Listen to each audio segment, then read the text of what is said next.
નમસ્કાર વિદ્યાર્થી મિત્રો, હું કનુ જોશી આપ સર્વે વિદ્યાર્થીઓનું ધોરણ 9 ગણિત વિષયના ક્લાસમાં સ્વાગત છે. વિદ્યાર્થી મિત્રો, આજના વિડીયો લેક્ચરમાં આપણે ચેપ્ટર નંબર 8 ચતુષ્કોણ એક નવા ચેપ્ટર વિશે અભ્યાસ કરીશું. તો વિદ્યાર્થી મિત્રો, તમે ધોરણ 8માં ચતુષ્કોણ વિશે માહિતી મેળવીને આવેલા છો. કેટલાક ચતુષ્કોણના પ્રકાર જે તમે જોઈને આવેલા છો એને ફરીવાર વિદ્યાર્થી મિત્રો આપણે જોઈ લઈશું. અત્યારે ચલો, સૌપ્રથમ ચતુષ્કોણ આપણે કોને કહીશું? તો ચતુષ્કોણ, ચતુ એટલે ચાર અને કોણ એટલે ખૂણા. તો જેમાં ચાર ખૂણા હોય એવી આકૃતિ, એવો પદાર્થ, એવી વસ્તુ, બરાબર, તો એને આપણે શું કહી શકીએ?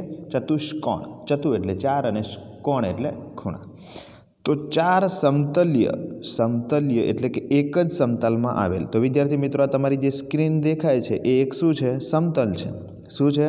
સમતલ છે, બરાબર છે. બોર્ડ છે તો એક સમતલ છે, એક દિવાલને આપણે સમતલ વિચારી શકીએ, બરાબર છે. તો આ રીતે કોઈ એક સમતલ્ય હોય એની અંદર ચાર સમતલ્ય એટલે કે એક જ સમતલની અંદર આવેલા બિંદુઓ પૈકી કોઈ પણ ત્રણ બિંદુઓ સમરેખ ન હોય. કેવા ન હોય? સમરેખ. તો આપણે આના વિશે અગાઉ અભ્યાસ કરી ગયા છીએ, સમરેખ અને અસમરેખ વિશે, બરાબર. ચેપ્ટર નંબર 5માં આપણે જોઈ ગયા. તો સમરેખ એટલે શું? તો એક જ રેખામાં, તો સમજો એક બિંદુ, બીજું બિંદુ અને ત્રીજું બિંદુ, આ ત્રણે ત્રણ એક જ રેખામાં આવી જાય તો એને સમરેખ કહેવાય. શું કહેવાય? સમરેખ. તો આ સમરેખ ન હોવા જોઈએ, બરાબર. સમરેખ ન હોય તો તેવા ચાર બિંદુઓને ક્રમમાં જોડવાથી મળતી બંધ આકૃતિને શું કહેવાય? ચતુષ્કોણ. ચાલો આપણે ત્રણ બિંદુ લે, 1 2 3 અને 4. ચાલો આમાંથી કોઈ પણ ત્રણ સમરેખ છે નહીં, આમને જોડી દઈએ. આમ તો આ જે આકૃતિ બને એને શું કહેવાય? ચતુષ્કોણ કહેવાય છે. ચાલો એક બીજી આકૃતિ દોરીએ.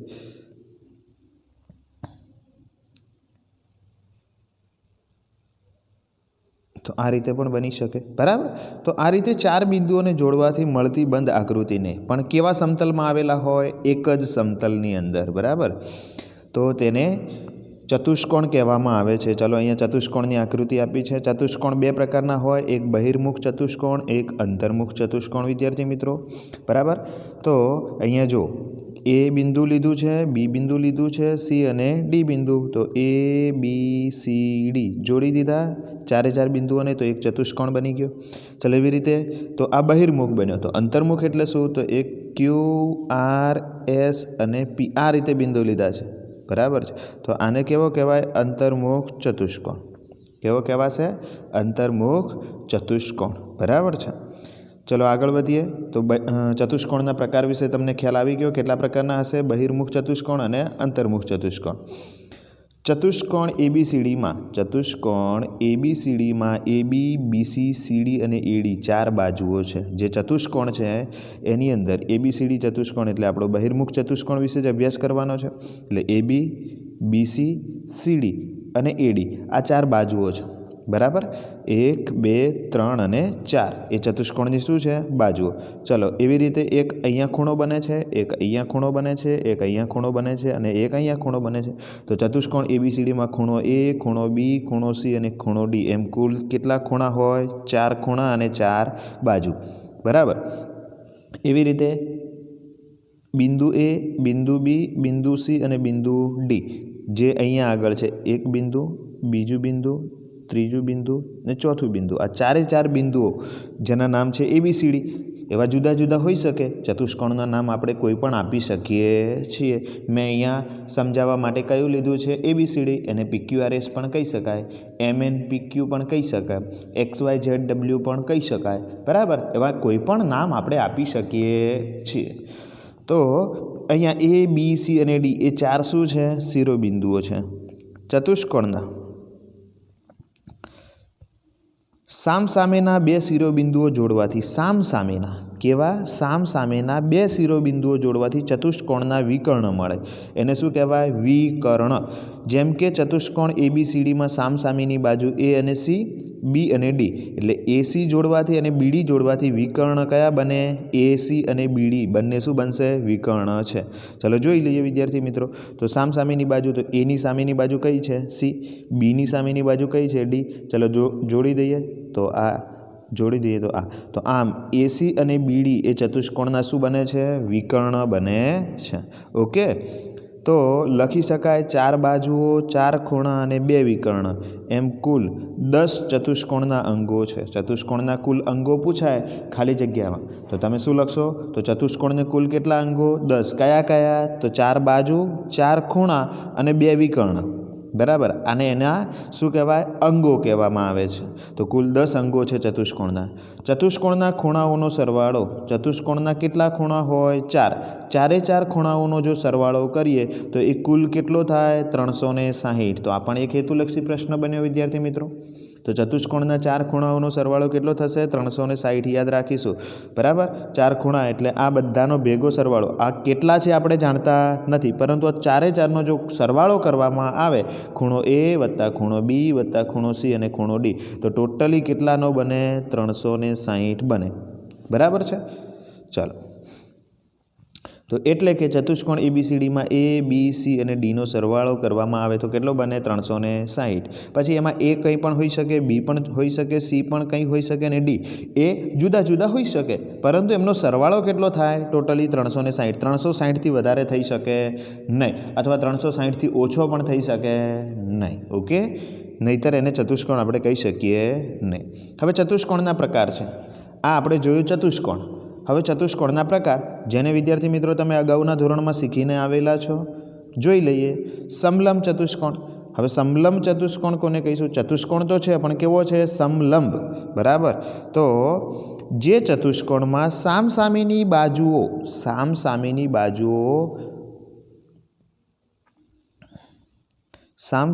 બાજુઓની એક જ જોડ, કેટલી જોડ? એક જોડ સમાંતર હોય. કેવી હોય? સમાંતર હોય. તો તેને શું કહેવાય? સમલંબ ચતુષ્કોણ. જે ચતુષ્કોણમાં આપણે શું જોવાનું? સામસામેની બાજુ. ચલો આપણે સામસામેની બાજુ જોઈએ. આપણી જોડે એક ચતુષ્કોણ છે ABCD. હવે સામસામેની બાજુ, તો સામસામેની એટલે ADની સામેની બાજુ કઈ થાય? BC. અને ABની સામેની બાજુ કઈ થાય? CD. તો સામસામેની બાજુ આ થઈ. હવે એ કેવી હોવી જોઈએ? સમાંતર. કોઈ પણ એક જ જોડ. કેટલી જોડ? માત્ર એક જ જોડ સમાંતર હોય. તો અહીંયા 2 જોડ છે, એક આ જોડ અને એક આ જોડ, ટોટલી 2. આમાંથી સમાંતર કઈ દેખાય છે તમને વિદ્યાર્થી મિત્રો? તો AD અને BC સમાંતર છે. આ બંને ત્રાંસા છે એટલે સમાંતર કહી શકાય નહીં. કેમ? તો એ આગળ જતાં ક્યાંક ભેગા થઈ શકે છે જો એને લંબાવવામાં આવે તો. અહીંયા સમાંતર કેટલી જોડ છે? એક જ. કઈ? AD અને BC. તો આ ચતુષ્કોણને કેવો કહેવાય? સમલંબ ચતુષ્કોણ. જો બીજી જોડ સમાંતર હોય તો પછી એને સમલંબ કહી શકાય નહીં. બરાબર, તો એક જ જોડ સમાંતર હોવી જોઈએ. ચલો નેક્સ્ટ, એના પછી બીજો ચતુષ્કોણ છે સમાંતર બાજુ ચતુષ્કોણ. કયો ચતુષ્કોણ? સમાંતર બાજુ. ચલો એ કોને કહીશું આપણે? તો જે ચતુષ્કોણમાં સામસામેની બાજુઓની બંને જોડ, કેવી જોડ? બંને જોડ સમાંતર હોય તેને સમાંતર બાજુ ચતુષ્કોણ કહે છે. ઓકે, તો જે ચતુષ્કોણમાં સામસામેની બાજુઓની બંને જોડ કેવી હોય? સમાંતર હોય તેને સમાંતર બાજુ ચતુષ્કોણ કહે છે. ઓકે, ચલો નેક્સ્ટ. તો અહીંયા જોઈ લો વિદ્યાર્થી મિત્રો, આ સામસામેની બાજુ કઈ થશે? AD. તો આ બંને સમાંતર જ છે. ઓકે, બંને કેવી છે? સમાંતર. એવી રીતે સામસામેની બીજી કઈ બાજુ છે? AB અને CD. તો એ પણ કેવી છે? સમાંતર છે. તો આને કેવો ચતુષ્કોણ કહેવાય? સમાંતર. બંને જોડ ફરજિયાત હોવી જોઈએ. જો એક જ જોડ હશે તો આપણે એને સમલંબ કહીશું. બંને જોડ હશે તો સમાંતર બાજુ ચતુષ્કોણ કહીશું. સમાંતર બાજુ ચતુષ્કોણમાં કેટલાક મુદ્દા યાદ રાખવા જેવા છે ખાસ. બરાબર, તો સમાંતર બાજુ ચતુષ્કોણના વિકર્ણો પરસ્પર દુભાગે છે. વિકર્ણો, ચલો આના વિકર્ણો જોઈએ. તો વિકર્ણો કયા કયા છે? અહીંયા AC અને BD પરસ્પર દુભાગે. દુભાગે એટલે 2 સરખા ભાગ. દુભાગે એટલે 2 સરખા શું કરે છે? ભાગ. તો ચલો અહીંયા ક્યાં આગળ દુભાગે છે? અહીંયા આપણે કહી દઈએ O બિંદુ આગળ. તો આ ટુકડો અને આ ટુકડો સરખો થશે, આ ટુકડો અને આ ટુકડો કેવો થશે? સરખો થશે. 2 સરખા ભાગ થશે. જ્યાં આગળ બંને વિકર્ણો ભેગા છેદે છે ત્યાંથી વિકર્ણના 2 સરખા શું થશે? ભાગ. તો એને શું કહેવાય? દુભાગે છે પરસ્પર. તો સમાંતર બાજુ ચતુષ્કોણમાં યાદ રાખજો. બરાબર, 2 વિકર્ણો પરસ્પર શું કરે છે? દુભાગે છે. ચતુષ્કોણની બાજુઓના મધ્યબિંદુઓને ક્રમમાં જોડવાથી બનતો ચતુષ્કોણ સમાંતર બાજુ ચતુષ્કોણ છે. આ જે સમાંતર બાજુ ચતુષ્કોણ છે ને એની બાજુઓના મધ્યબિંદુઓને ક્રમમાં જોડવાથી, ચલો આનું મધ્યબિંદુ સમજો કે વિદ્યાર્થી મિત્રો અહીંયા આગળ છે, આપણે એને ઈ કહી દઈએ, બરાબર. આ બીસીનું મધ્યબિંદુ અહીંયા આગળ છે, એને ઈ એફ, અહીંયા આગળ આપણે કહી દઈએ જી, અને અહીંયા આગળ આપણે કહી દઈએ એચ. આ મધ્યબિંદુ છે. ચલો એને જોડી દઈએ. તો આ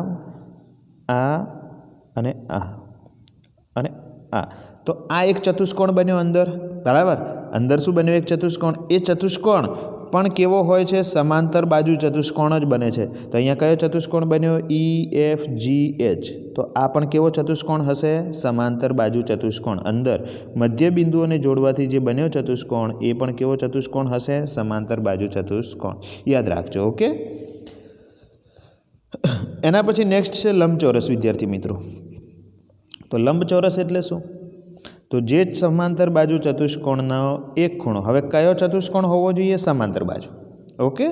લંબચોરસ કોને કહીશું? તો જે સમાંતર બાજુ ચતુષ્કોણ, જે ચતુષ્કોણ નહીં, કેવો ચતુષ્કોણ? સમાંતર બાજુ ચતુષ્કોણ. આ ખાસ યાદ રાખવાનું છે. તો જે સમાંતર બાજુ ચતુષ્કોણનો એક ખૂણો અને તે પરથી બધા જ ખૂણા કાટખૂણા હોય. કાટખૂણા એટલે 90નું માપ. જે ખૂણાનું માપ 90 હોય એને શું કહેવાય? કાટખૂણો કહેવાય. બરાબર. તમે પ્રાથમિકમાં શીખ્યા છો વિદ્યાર્થી મિત્રો.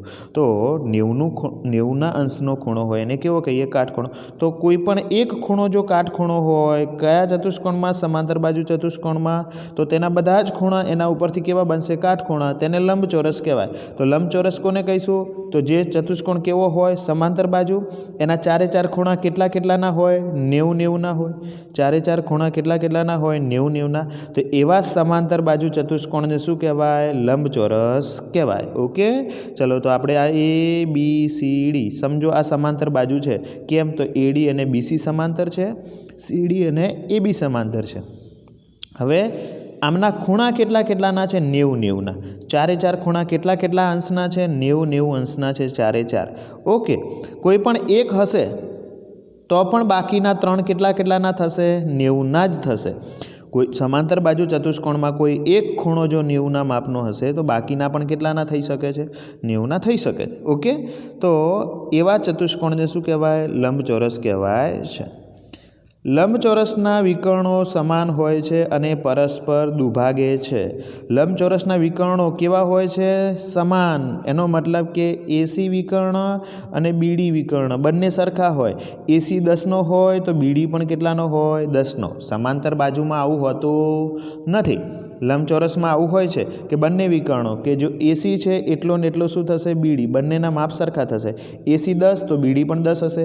એસી 20 તો બીડી પણ કેટલો હશે? 20 જ હશે. પણ શું હોવું જરૂરી છે? લંબચોરસ. બરાબર. તો લંબચોરસમાં આવું થાય છે. અને પરસ્પર દુભાગે છે. દુભાગે એટલે તો આ કયો ચતુષ્કોણ હતો? સમાંતર બાજુ. તો પરસ્પર તો દુભાગતા જ હશે વિદ્યાર્થી મિત્રો. પરંતુ લંબચોરસ હોવાને કારણે એ સરખા પણ બને છે, જ્યારે સમાંતર બાજુમાં આવું બનતું નથી. ઓકે. નેક્સ્ટ સમબાજુ ચતુષ્કોણ. તો આપણે સમબાજુ ચતુષ્કોણ વિદ્યાર્થી મિત્રો કોને કહીશું? તો જે સમાંતર બાજુ ચતુષ્કોણની બધી જ બાજુઓ સમાન હોય.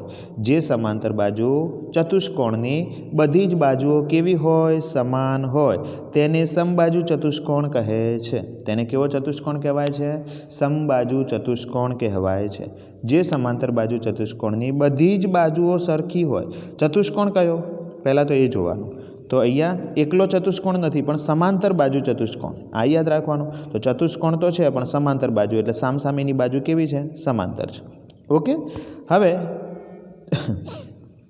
તો તેવા ચતુષ્કોણને સમબાજુ ચતુષ્કોણ કહેવામાં આવે છે. શું કહેવામાં આવે છે? સમબાજુ ચતુષ્કોણ.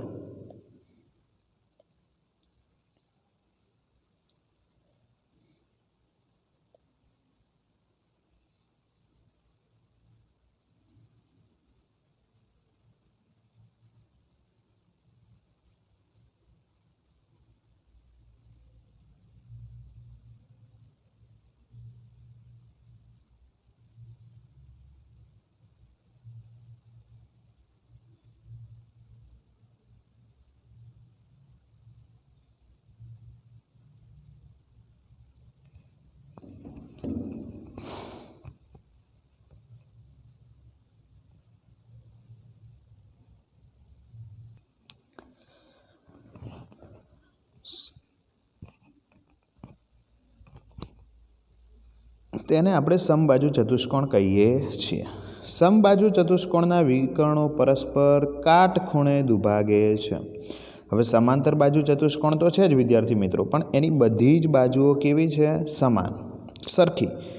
તો એને સમબાજુ ચતુષ્કોણ કીધો. અને સમબાજુ ચતુષ્કોણના વિકર્ણો પરસ્પર કાટખૂણે બે સરખા ભાગ કરે છે. કેવા ખૂણે? કાટખૂણે. ચાલો જોઈએ. તો આ એક ચતુષ્કોણ છે ABCD, એ કેવો છે? સમાંતર બાજુ, એટલે એની સામસામેની બાજુ સમાંતર છે. સામસામેની બાજુ કેવી છે? સમાંતર. હવે એના વિકર્ણો તો બધી જ બાજુઓ સરખી, એટલે AB જેટલું છે એટલી જ BC, એટલી જ CD અને એટલી જ DA. બરાબર. સમજી લો કે વિદ્યાર્થી મિત્રો આ 5 છે, તો આ પણ 5 હશે, આ પણ 5 હશે અને આ પણ કેટલી હશે? 5 જ. તો એને સમબાજુ ચતુષ્કોણ કહેવાય. હવે એના વિકર્ણો, તો એના વિકર્ણો પરસ્પર દુભાગે તો છે, પણ કેવા? કાટખૂણે. તો 90નો ખૂણો બનાવે. અહીંયા કેટલાનો ખૂણો બનાવે? 90. તો આ ખાસ યાદ રાખવાનું છે. બરાબર. તો તે 90નો ખૂણો બનાવે છે. બીજું છે લંબચોરસની બાજુઓના મધ્યબિંદુઓને ક્રમમાં જોડવાથી બનતો ચતુષ્કોણ કેવો હોય છે? સમબાજુ ચતુષ્કોણ. લંબચોરસ તો આપણે અગાઉ ભણી ગયા. લંબચોરસ સમજી લો, આ લંબચોરસ છે, એને આપણે A, B, C અને D કહી દઈએ. હવે આનું મધ્યબિંદુ આપણે E લઈ લઈએ, આનું આપણે F લઈ લઈએ, આનું આપણે G લઈ લઈએ અને આનું આપણે H લઈ લઈએ. આમને જોડી દઈએ. તો આ જે લંબચોરસના મધ્યબિંદુઓને જોડવાથી અંદર જે એક ચતુષ્કોણ બને છે, એ ચતુષ્કોણ કેવો હોય છે? સમબાજુ. કેવો હોય છે? સમબાજુ. બરાબર. તો આ યાદ રાખીશું ખાસ કે લંબચોરસની બાજુઓના મધ્યબિંદુઓને ક્રમમાં જોડવાથી બનતો ચતુષ્કોણ કેવો હોય છે? સમબાજુ ચતુષ્કોણ. ત્યાર પછી છે વિદ્યાર્થી મિત્રો ચોરસ. તો ચોરસ એટલે શું? તો જે સમાંતર બાજુ ચતુષ્કોણના બધા જ ખૂણા કાટખૂણા હોય અને બધી જ બાજુઓ સમાન હોય. અહીંયા શું શબ્દ આવ્યો? બધા જ ખૂણા કાટખૂણા હોય. બાજુઓ તો ઉપર સમબાજુમાં હતી, પરંતુ ખૂણા પણ કેવા હોય? કાટખૂણા, એટલે 90ના માપના હોય. તો તેને ચોરસ કહે છે. ચલો, તો એવો ચતુષ્કોણ દોરીશું કે જેની બધી જ બાજુઓ સરખી હોય. ચલો, આ બધી જ બાજુ સરખી. બરાબર. બધી બાજુ એક જ સરખી છે, પરંતુ એને સમબાજુ કહેવાશે. પરંતુ જો એના ખૂણા 90-90ના હશે તો પછી એને સમબાજુ કહેવાશે નહીં. તો એને શું કહેવાશે? ચોરસ. તો આના બધા જ ખૂણા કેટલાના છે? 90ના માપના કાટખૂણા છે, એટલે એને શું કહેવાશે? ચોરસ. ચોરસના વિકર્ણો પરસ્પર કાટખૂણે દુભાગે છે. ચોરસના વિકર્ણો પરસ્પર કાટખૂણે તો દુભાગે છે, પરંતુ કેવા હોય છે? સરખા. પરંતુ કેવા હોય છે? સરખા. સમબાજુમાં સરખા હોતા નથી. સમબાજુમાં કાટખૂણે દુભાગે છે, પરંતુ ચોરસમાં વિકર્ણ કેવા હોય છે? સરખા. તો AC = BD. તો 90નો ખૂણો તો બનાવશે, પરંતુ બંને વિકર્ણ પણ કેવા હશે? એક સરખા. ચોરસની બાજુઓના મધ્યબિંદુઓને ક્રમમાં જોડવાથી બનતો ચતુષ્કોણ પણ શું બને છે? ચોરસ. ચોરસની બાજુઓ, જે ચોરસ છે એની બાજુઓના મધ્યબિંદુઓને જોડીએ તો આ બાજુઓ છે અહીંયા વિદ્યાર્થી મિત્રો, અહીંયાથી અહીંયા આપણે એના મધ્યબિંદુઓને જોડીએ આ રીતે, તો એ પણ શું બનશે? ચોરસ બનશે. બરાબર. તો આ ખાસ યાદ રાખીશું. ત્યાર પછી છે પતંગાકાર ચતુષ્કોણ. કેવો ચતુષ્કોણ? પતંગાકાર. તો જે ચતુષ્કોણમાં પાસેની બાજુઓની બંને જોડ સમાન હોય. જે ચતુષ્કોણમાં પાસેની બાજુઓની બંને જોડ કેવી હોય? સમાન હોય. તેને પતંગાકાર ચતુષ્કોણ કહે છે. તેને કેવો ચતુષ્કોણ કહેવાય? પતંગાકાર. પાસેની બાજુઓની જોડ બંને જોડ કેવી હોવી જોઈએ? સરખી. ચલો જોઈએ. તો આપણે એક ચતુષ્કોણ દોરીએ ABCD. હવે અહીંયા AB છે એટલું જ AD છે. અહીંયા AB 5 છે તો AD પણ 5 હશે. બરાબર.